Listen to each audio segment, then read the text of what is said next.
So let's dive in right to the curriculum question.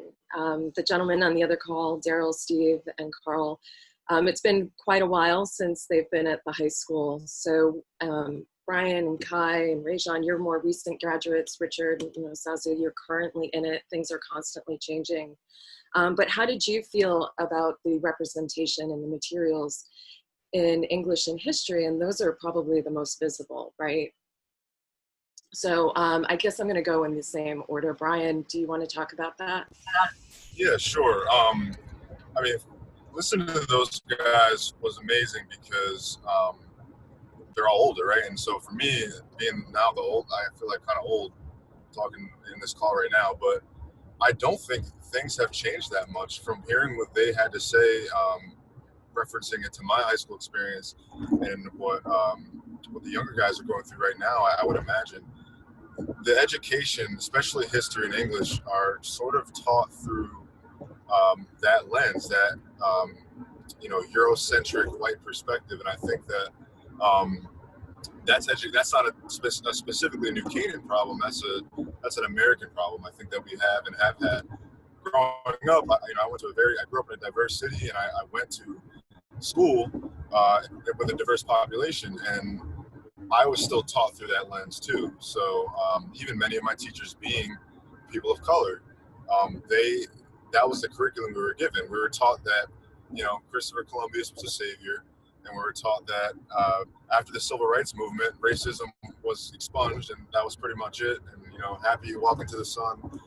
But obviously, we know with the reality that we're living in today that that's not how it is. And so, there are a lot of teachers I had in high school that, you being one of them, that gave me the confidence to understand what I was if that makes sense, because believe it or not, like the guys in the last call said, when you're 13, 14 years old coming to this setting, there's the academic shock, but there's also the social culture shock. So balancing academics is really hard with everything on top of that. So I really look forward to my English classes, especially with you, Ari, because I don't know if it's a thing that good teachers do, but you're able to recognize what I do know and allow me to speak on that, and sort of give me confidence to be in the class setting and speak and voice my opinion.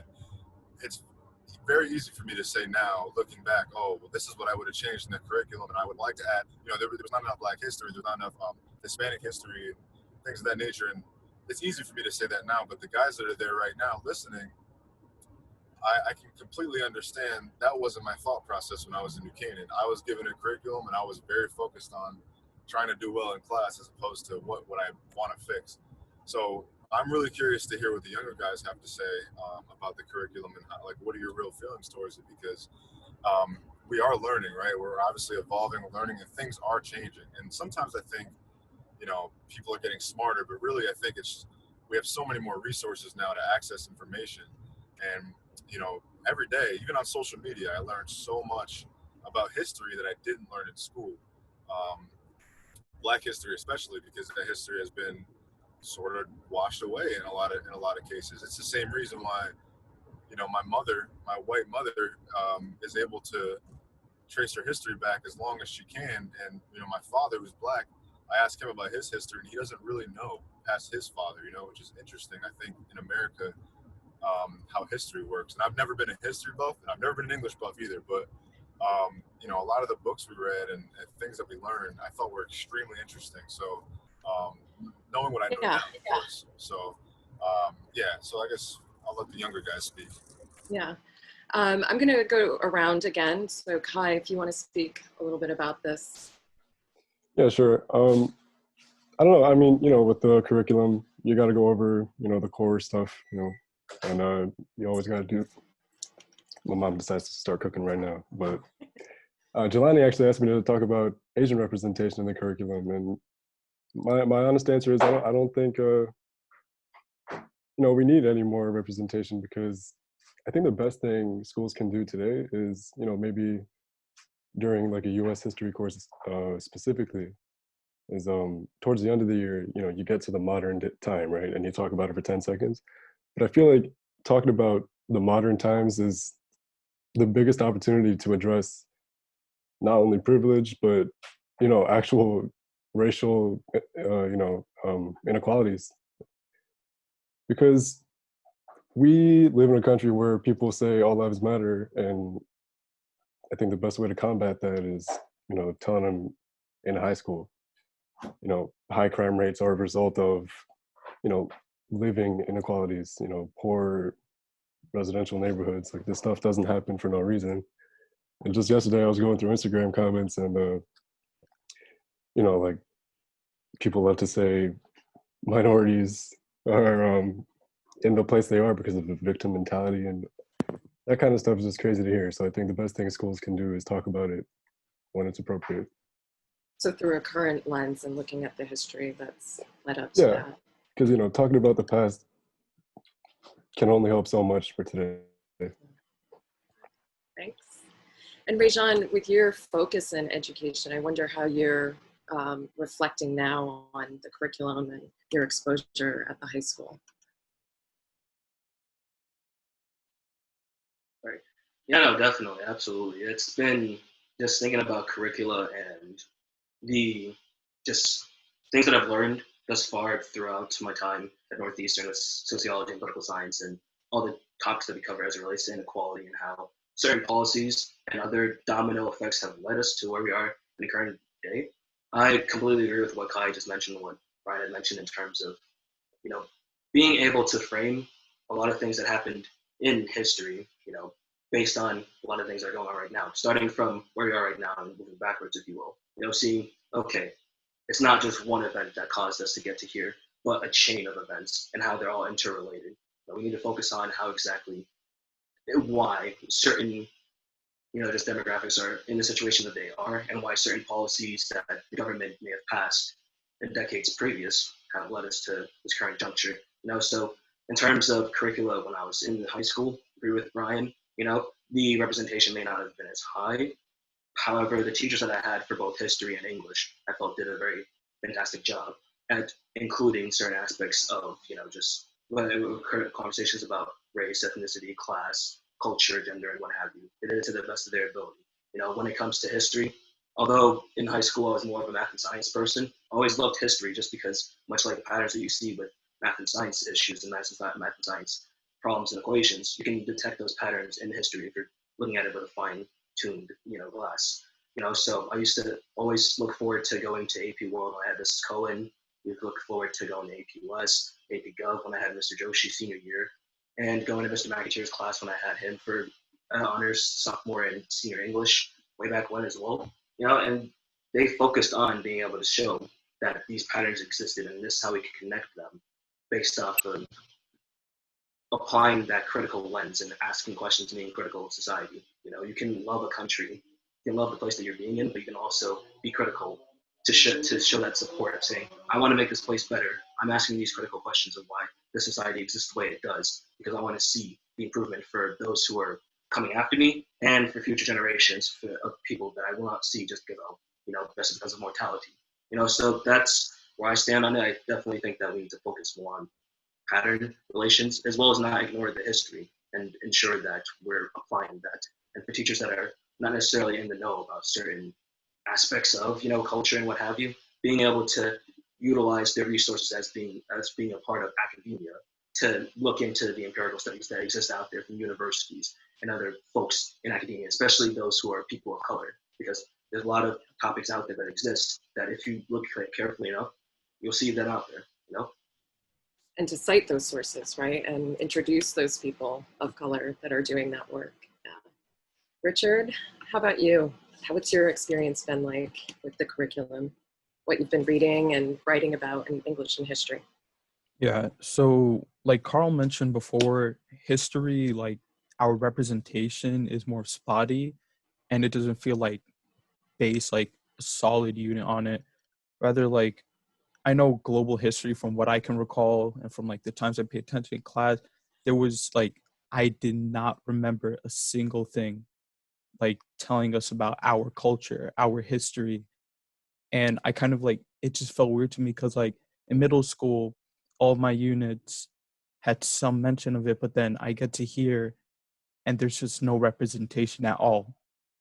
And so I think one thing we can do better is just expose the kids earlier on to this type of materials rather than waiting until sophomore year. This year is my first time hearing it throughout my years here. And speaking like next to English, freshman year we read To Kill a Mockingbird, and to me it felt like to be in that setting with other children who are not of color, it felt just weird and just demeaning to me because other people, when they like heard the N-word or the N-word was about to be mentioned or lines like that, they would joke about it. They would like be like, oh, she's about to say the N-word.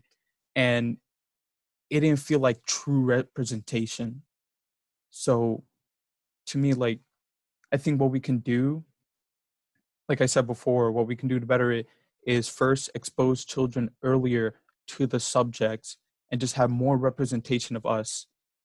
And as well as Carl said, we don't want to just like learn just about our culture. We want to learn about everything.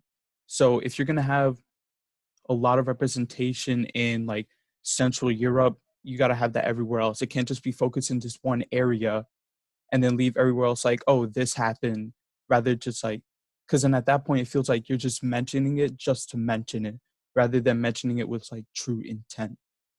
So And understanding how those contexts work together, nothing happens in isolation. So how those histories are happening simultaneously and influencing each other. Asazu, how about you? I feel like in my time in New Canaan, like the other guys have spoken, I haven't really felt like there has been like much like representation for my culture or as any other like minority culture really. I feel like except for maybe Black History Month, and even then, it would be like every Friday or at the beginning of every announcement they'll talk about some Black inventor, which is cool and all. Like it's good that they're getting representation, but it shouldn't be like limited to that one moment in like the year. I feel like it should be like incorporated into into the actual Common Core that we are learning, and it goes past like English and history. Like I know my history teacher, like Miss Greco, she would like, and anytime she's like teaching us like something about like revolts and uprisings, she would explain like stuff like that is even happening still today because there's still like politicians going about, like she would never try to like name like Trump or whoever, but she would like try to say like it's still happening today because there's like people in charge that really shouldn't be. And that's why like when you like have people disenfranchised for so long, they end up like acting like that because that's the only way for their point to come across. But I feel like besides that wasn't like taught in like the actual like textbooks. That's not put there. So it needs to go past even just English and history. It needs to like expand it to like, we hear about Albert Einstein all the time, but we never really hear about any like POC inventors or engineers or scientists. And so that should also be stuff that's taught in the curriculum. Yeah, across the board, right? All excellent responses and giving me a lot to reflect upon myself. So in talking about, the last group talked about their code switching, and they defined it. So what does code switching mean for you? Can you talk about your experiences with that and New Canaan and how it affected your individuality and your sense of self? Brian, do you want to first take this? Sure. Yeah, code switching, and I don't want to be a broken record and repeat what a lot of those guys said, but we all know that being in New Canaan and being a participant in this program is you're going to have to code switch at some point, if not every day. And so it doesn't matter who you are, where you come from, and that's just the reality of it. And so obviously the way I speak to you is different than the way I speak to the guys in the house, which is different to the host family, and those guys talked about that. And I think what's interesting is like the events that we have, whether it's the fundraiser or even the I don't know if you guys still do the Martin Luther King Day speech at the church, but I assume so. that's such an interesting event to me because especially being a freshman or a sophomore, someone younger, you're asking a 14-year-old kid to go on stage and speak about what really, like what am I really supposed to say on Martin Luther King Day? Like, so that I think is super interesting. Having the burden to carry on your back almost of your entire community, or being an ambassador for the place you're from, or your family, or your culture, and convey that to a completely white audience that you don't know how they feel. You don't know them at all. They know you, but you don't know them, and that's how it is from day one. There's so many people and conversations you're forced to get into, and you have to code switch, and you might not even know what the conversation's about, but you have to sort of play a part. And like I don't blame anyone for that. I think that's just the way that it is, due to the circumstances of the program. But I will say that code switching is an extremely important skill to have, because we can't change society in a day. We can't just make everyone's individualistic, and that's just how we live in America. And so I think that it's extremely important to realize that the people you talk to and the conversations you have, you leave impressions, and you are able to, I'm trying to think of the right way to say it, but I think you know what I mean. There's a different way to speak to different kinds of people. And so that's a skill that we bring into college and we bring into the working world, because no matter what job you have, you're gonna have to communicate. You're gonna have a boss. You're gonna have coworkers. You might have people that work for you. You might be your own boss one day, but still, like, giving directions. So all that is super important. And I think New Canaan you get taught the hard way. Don't get me wrong. You don't just learn it overnight. It takes 4 years to develop a skill like that. And for someone like me that came in super outgoing, I learned even harder, because for me, I was super, I don't want to say cocky, but I played sports. And then you get put in situations where. Oh, you're cutting out, Brian. Sorry. Kai, how about you?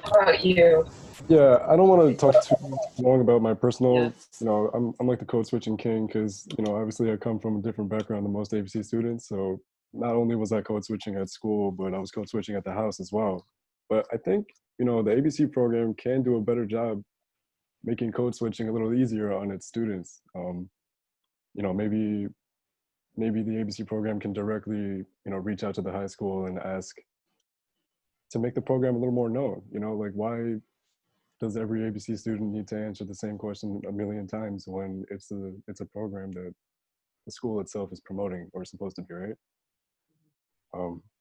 Yeah, I don't want to talk too much about.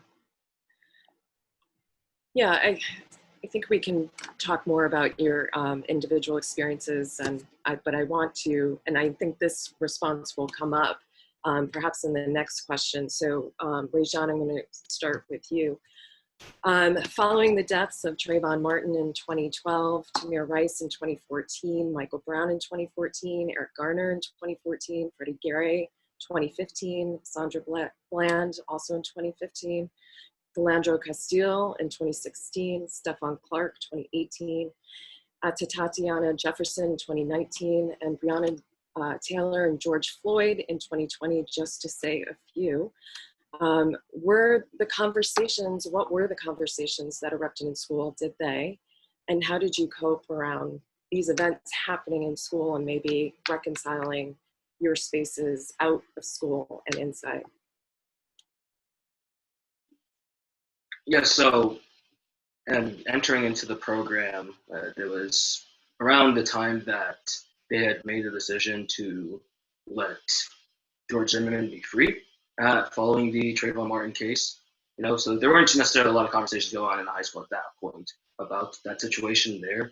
But in terms of the House, of course, a lot of us being from the New York area and having grown up in the era of Michael Bloomberg's stop and frisk policies, it was a topic whenever we'd have those safe spaces that we create in some of the upperclassmen's rooms around the third floor of the ABC House. We'd have those conversations about how exactly do we go about conversing with students in high school if they ever come up to us about those questions, or bring up the crime statistics about, despite making up 13% of the population, or what have you, how we go about doing that. And for myself and my counterpart, who was there until halfway into my sophomore year, those conversations were helpful just because we had not only a bunch of other folks who looked like us, that were older than us, that had experience going through those conversations, but we also had one of our tutors, both of our tutors actually, my freshman year, were both Black folk and Black adults, one a woman, one a man, and having them being able to provide that guidance, just that kind of conversing and just being able to, well, how exactly do we want to go about strategizing those conversations was extremely helpful. And once we got into the sophomore year and my junior year, and we started having all those other folks that were murdered in 2014 to 2016, it essentially led to me not necessarily losing my individuality. In fact, I found my individuality through those conversations, through those topics, just because once I ended up being the only Black person, period, in my grade after my sophomore year, a lot of the times, some of my friends and some people who I wasn't necessarily friends with in my grade and the younger grades would come to me and just ask me my thoughts on those things, just out of curiosity. And I would just answer honestly to them. While I'm not representative of the 40 some odd million Black folk that reside in this country, here are my thoughts. Here's the context as to why these things are happening. And if you want to learn more about what these communities are doing, use your smart devices, your phones, your tablets, your personal computers and or laptops to research what the nonprofits are doing in those cities. It's you can feel as though you're well educated by spitting out statistics or talking about context, but if you're not trying to invest in seeing what the community is doing and how you can support it, instead of just perpetuating the narrative of pathologizing how you're essentially pathologizing Black people and Latinx folks is aversion, being crime, essentially being criminals, not perpetuating that narrative. Research what's going on in those communities and see how we've been doing to reduce the crime rates to where they are now, to all-time lows, and how we continue to do so, how you can be supportive, especially when you come into our cities, how you can support our local economies. So that's how I ended up going about those conversations and finding my individuality. Because, like I mentioned in my previous response, I was more of a STEM guy. Prior to high school, I was interested in getting into law, and between the conversations that I ended up having with my classmates and schoolmates, as well as the history and English teachers that I had over time, and all the other folks who allowed me to have safe spaces when I was in high school, it planted those seeds to have me switch over to the social sciences side and want to get into education. Since we have to have these conversations, we have to expose students to these things from not even just when they're in high school, very much like the point that Richard and Osasa brought up, exposing to them to these things when they're very young, since children as young as 3 and 4 can start making racial judgments just based on the media that they consume. So we have to have these conversations early on, and it's important if they haven't had those conversations up until high school to expose them to that.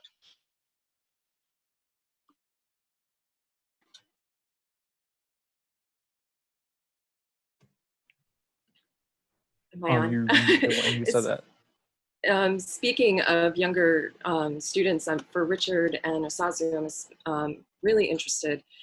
When George Floyd and the discussion around Breonna Taylor, we were re-looking at the killing of her, happened when we were in remote learning. So I'm interested to hear what your experience around this conversation was. Did your teachers touch on it? Was it ignored? Did you feel supported? One of you want to take this first? I'll take it first. So with Breonna Taylor, I was looking through Snapchat, Instagram, and even in my online courses, there was nothing mentioned about Breonna Taylor. There was no representation for her. Yet when it came to George Floyd and all these protests erupt and another movement kickstarted, then people started doing it as if, oh, look, they're doing it too, then I should do it as well. And at that point, it's like, you shouldn't even post it. If you're going to do something, you should do it because genuinely it applies to you. You want to contribute to it. You shouldn't just do it just because other people are doing it or just because you want to fit in. For example, New Canaan, I think somewhere in June or early July, they had their own protests for George Floyd.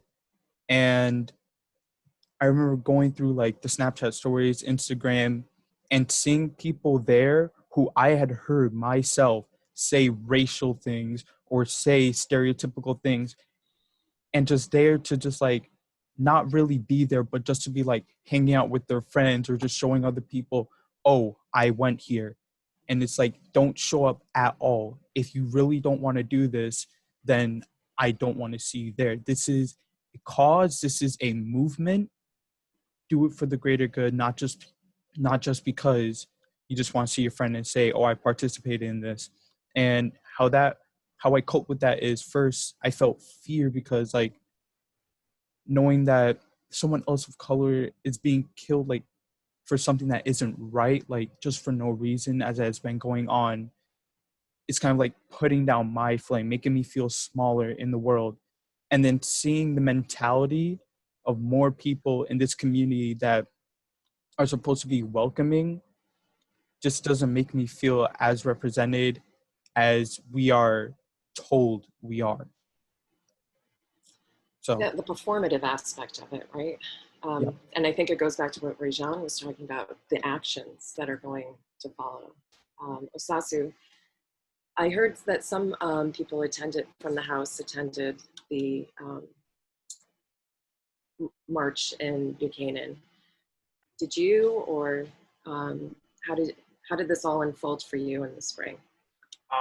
I didn't even know there was a march like going on in New Canaan until I like saw like maybe like the day before everyone was like spontaneously like now posting on their social media, and that was like really surprising to me because at the same time, like Richard was saying, you hear kids going around saying just wild like out of pocket stuff about, oh, black people this, making jokes, right?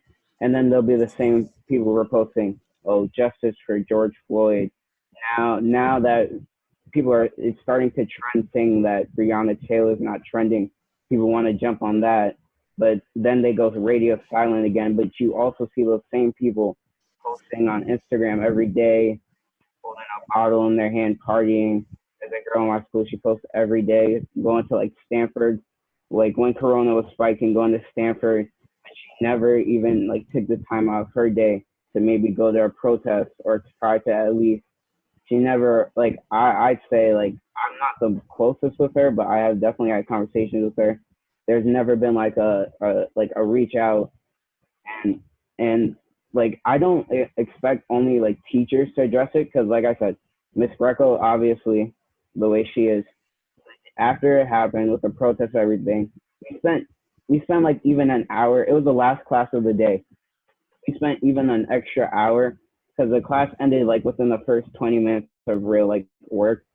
We took that time, continued to all the way to like 3. School ended at like 2:15, 1:40. I mean, we went all the way to 3, just talking about like it was a whole class discussion about like all the protests and everything going on. But and like that's when I really felt like that's a genuine effort to like understand and just understand and like address what's going on because a lot of people are like feel uncomfortable about the situation, so they tend to like stay quiet. And I find that like funny that people can really feel uncomfortable at the situation when they're not actually like being the ones that are like directly affected by it. Because if they feel uncomfortable from that, they can only imagine how I or any other minority would feel every day. And just being like in that space like really like confused me. Yeah, and I think something that we're all going to have to continue to negotiate too, right? Brian, can you talk a little bit about this tension between being a scholar in the program and an activist at the same time, or did you feel that in tension with each other? Yeah, I mean, well, also if my thing starts breaking up, feel free to mute me. Sorry, but it's sort of a low service area. But yeah, I think I remember when the Trayvon Martin killing happened, and like Rajon was saying, it wasn't really talked about much, but we talked about it within the house, and I didn't understand much about activism at the time. None of us are activists. I mean, we are I guess, still students, and we're still learning and evolving. But those are super uncomfortable conversations that I had to have at least a few of them, because when someone says something, especially, when people show their hypocrisy, if they post things on social media, but then they say things that don't match their actions to you, or things that you overhear, it's really hard for you as a high school student to call them out on it, because not only does it make you a little uncomfortable, but it's also the fact that you don't want to be that guy. You don't want to be the person that has to make people uncomfortable or has to initiate those conversations. So as I got older, it was more clear for me. But in the moment, I can't say I did a lot to help, and that's just me being completely honest. I'd be lying to you if I said that after Trayvon Martin happened, or when Freddie Gray happened, and the countless others. And like you said, you only mentioned a few. There were a ton that happened. So it was hard, and I wish that if I had a time machine, I would go change things and make sure I spoke more on it. But being a student in that situation, especially being one of the only people of color in the entire system, the entire school, it's a hard burden to carry. And people might not understand where you're coming from when you bring those things up. They might say, why? How is that necessary to talk about? People feel, in my opinion, you can't fix the problem if you don't first identify that it exists, So for a lot of students that, whatever maturity level we were at, they were at the same level or even less, and so it's hard to convey a message to people that aren't listening to you. So for whatever reason. So yeah, that's what I have to say on that. Well, Kai, for that, I mean, I had you as a student. Yeah. You could be vocal. You're always negotiating, when do I speak up, when don't I? So how did you navigate those two kind of maybe identities, your scholar self trying to do well in this academic program, and maybe the activist side of you? Yeah, it actually was pretty interesting for me because, I'm half white and half Japanese. So, towards the end of my ABC career, I started actually making some friends. And when it came to things about race and stuff, these other students kind of saw me like an ally, right? Like, oh, like you understand. But actually, in that class that I had with you, one of my best friends, he told me, why are we talking about Black people? Like, he said, clearly there's nobody around, and why is this our issue? And just like Brian said, now I'm vocal about it. I always call it out if I hear it. But yeah, it was tough. I don't know. I guess I just wasn't paying enough attention to actually make a difference. I probably should have said a lot more to that friend of mine. But that's just one small example. Yeah, but you're also 13 to 18-year-old kids, right? Like, that's a huge part of this. Rajan, do you want to speak to this? Definitely. So, I wasn't necessarily the type that I was known for being a lot more. Some people would say introverted. Some people would say reserved. I'd say reserved just because if there was a certain topic that ever came up, regardless of what it was that interested me, I was likely to become the most animated person in the room. So whenever we would cut to conversations about race or class or whatever or what have you, I'd be all ears, listening to hear what people were saying, trying to remember instances where their actions didn't match the words they were saying in the room, vice versa, or what have you. And the big thing for me, the difference between me now and me when I was a high schooler, besides the fact that I was a younger adolescent back then than I am now, is, I wasn't necessarily the person that was like, oh yes, let's do all these calls to actions in terms of the politicians that you're supposed to contact. I wasn't all that aware of civic engagement, how just gaining political power and economic power could truly shift the direction and shift the needle forward for things to truly improve. I wasn't all too active on that front, but in terms of the individual aspect and interpersonal relationships, I was all about that. So whenever it came to friends saying things that weren't the most savory in terms of them being unironic and being legitimate about those being their worldviews, whenever I would speak up to the best of my ability. If it was truly problematic, I would call them out on it and once we got to my senior year and we were getting into election season and how that much, as that essentially was the expose of how just divided this country is. It's always been divided since its foundation, since the Civil War. We never really truly got over those years, even though that's a century and a half ago. You know, we saw it was very taxing to just be the only person I felt in my grade or just in the house, since I was the oldest Black person, period, in the house. You know, we had some folks that were alum that were around town, but they weren't necessarily all too involved in the house as they are now. And and it just felt very taxing to be that one person in my grade to converse with people about these things and say this ain't right.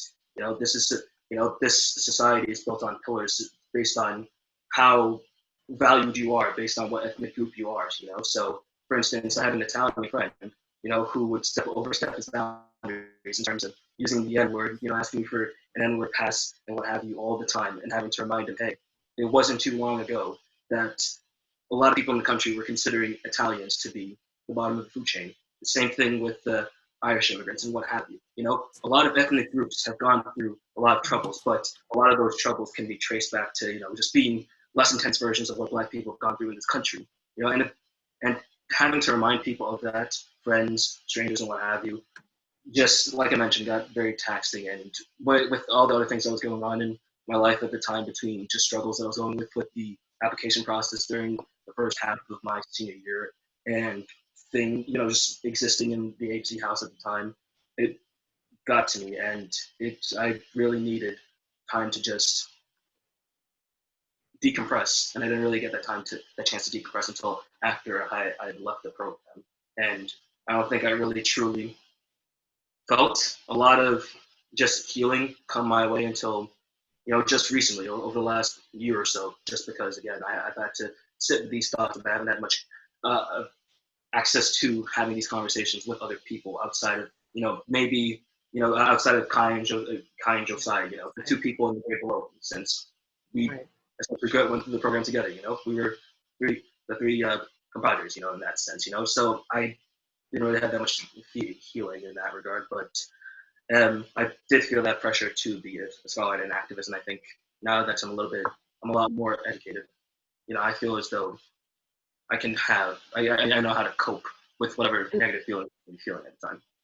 And I think this conversation, you know, across these couple of webinars and what's been happening on Instagram, I hope has been a space to kind of reflect on that and take some of that burden and realize that it's not just you, right? And I know Asasu and Richard, you're in it now.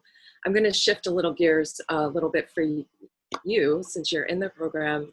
Richard, what can New Canaan High School do to create or develop more safe spaces for people with different identities? And we're focused on race, but there's other identities too, right, in the high school.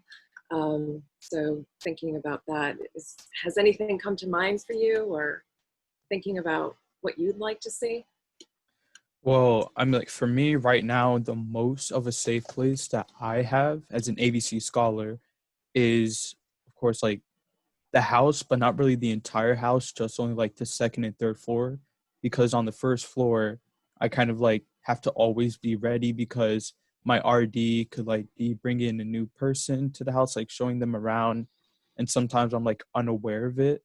So like they just come in and I have to like switch at the very last second. So like I'm kind of like always on the ready to just like change up my personality and like be ready to say something that won't make me look a certain way. But in terms of the actual high school, I don't really feel like there's a safe place there, besides like being with like the friend groups I formed where I feel comfortable being myself in.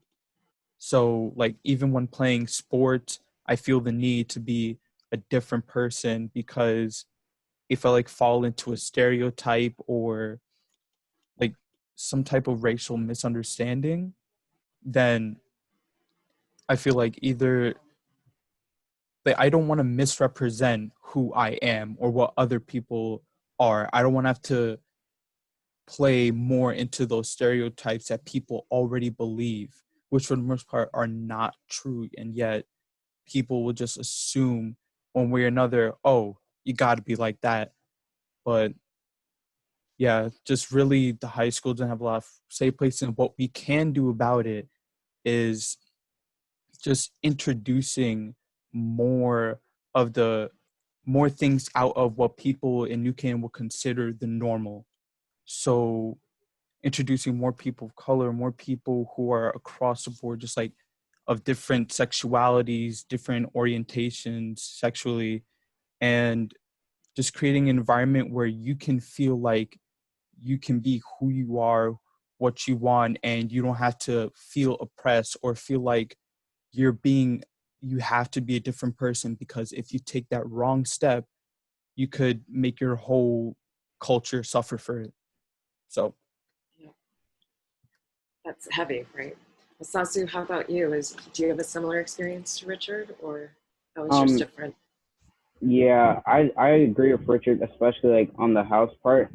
I feel like a lot of times you have to tiptoe around because there might be someone in the RD's office, or you gotta be ready for someone to just walk through the door with like no warning. So I feel like on that part, like that's where my safe space really is, like the upper levels of the house. But in the high school, I also couldn't really say there's much of a safe space created, and I feel like there needs to be like in like not like we have clubs for like gender sexuality alliances, the BSU like that died out after like with the person leading it had graduated. But we have those clubs, but I feel like those, instead of them being like, they can be clubs, but they also need to be like worked into like what we do in our classrooms. I feel like they need to be addressed in like our classes. Maybe like we have connections every Wednesday, every other like Wednesday. We could definitely be able to bring it up like in those times, if not anything else. So I feel like we need to work on that. I know like when I first came here, my name's Osasu Uomede, so like that's an unorthodox name for most people. Even like most people I've met, even I'm not like around many like Nigerian people, and people always ask like, oh, like were you born here?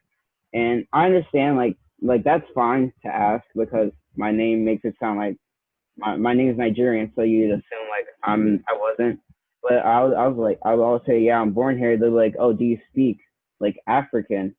And I just look at them like that's a continent. There is like the African language, but that's like definitely not what you're like insinuating.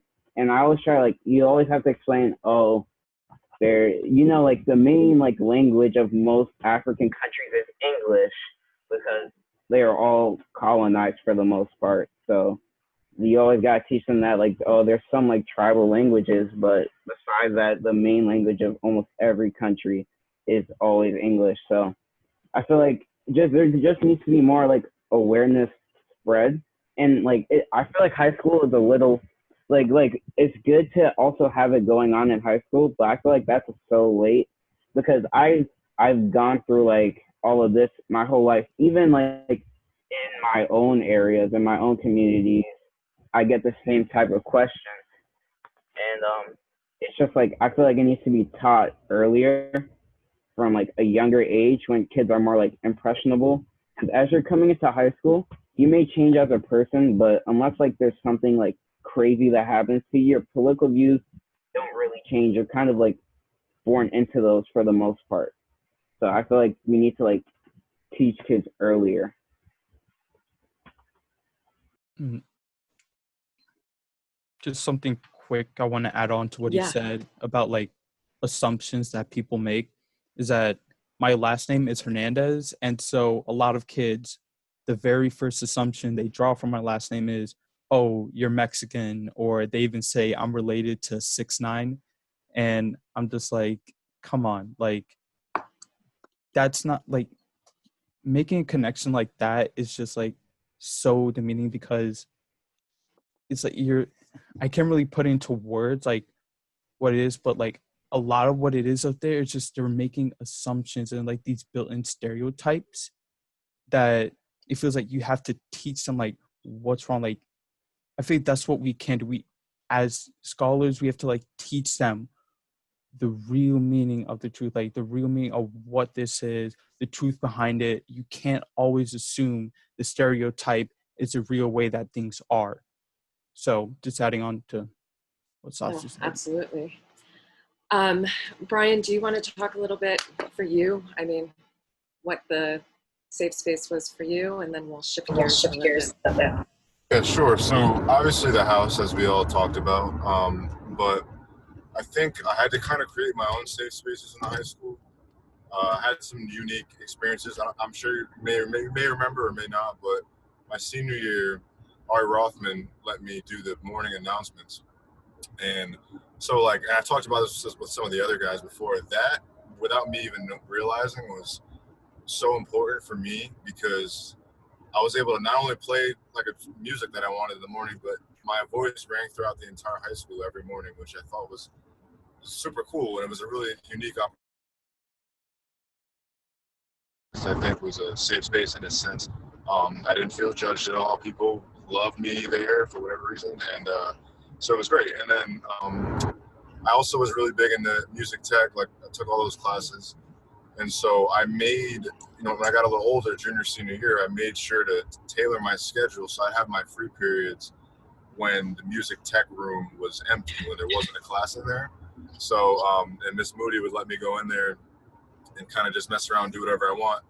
That was another safe space for me because people, I wasn't great at a lot of things, but I was good at music. And so like people, I was able to, I think people kind of looked up to me in that aspect. And that's one of those spaces where nothing else really mattered. Like it was just music and all things surrounding that. So yeah, but also outside of the high school, the house was important as people mentioned, the second and third floor specifically, because you didn't have to worry about running into people. And but yeah, and of course I say those opportunities were unique in the high school because they were. Most people don't have those experiences. But But also show how it can be outside of like the curriculum, right? Like absolutely. Yeah, and I didn't plan for either of those things, but it's just one of those things where it kind of happened, and that's a product of just staying on people's good side, I guess. I don't know, but yeah. So I think the house was super important because it was able to allow us to connect. Which, again, when you're in it, and the guys that are still in high school, please take advantage of the guys that are in the house with you. Because everyone comes from a different background, although maybe similar. You're all able to kick back there and sort of decompress, and I think that's sort of like the safest space you can have. It's almost like a therapeutic type of thing to talk to the guys that go through similar experiences than yourself. So, thank you, Rayshawn. From where do you draw your inspiration? Where did you have the opportunity to have any BIPOC teachers during your experience that kind of inspired you, or not having that? Did it inspire you in any way? I'd say that my AP World teacher, Mrs. Cohen, was definitely someone that was inspirational, just in the sense that she focused a lot on those aspects of how exactly do all these events tie into each other. She's very focused on making things thematic and ensuring that regardless of how boring or text heavy the unit may be focusing on, that people were able to get out of it what how those various historical periods link up with each other and how exactly they tie up to why certain countries, certain cities, certain countries, certain cities, and what have you are the way they are right now and where they may be going in the next few some odd years or what have you. So the way she taught her class and just her being, her upbringing from her Native American and hometown and all that, and how that influenced her, it resonated with me highly, and almost essentially it planted the seeds of me wanting to go into the social sciences direction, just because that focus on history, regardless of whether the teachers have the space to teach it in the curriculum, and seeing, oh, hey, this is actually in the textbook, it's just not being touched upon, because again, teachers have very limited time to teach certain topics, especially if you're in an advanced placement class or an honors class, So whether it was in the case of looking at the 13th Amendment and seeing, oh wait, they actually do legally put slavery, if you're in being in prison, and then lo and behold, being able to look up online and seeing that this is indeed true, and that's how we ended up getting into mass incarceration, the war on drugs, as well as just essentially the crime bills that were passed in the 90s, and going into where we are today, and seeing how those things tie in together. I think those were extremely important experiences to have as a young person, and where I am today, especially since I want to go and teach other young people those abilities to identify those patterns in history.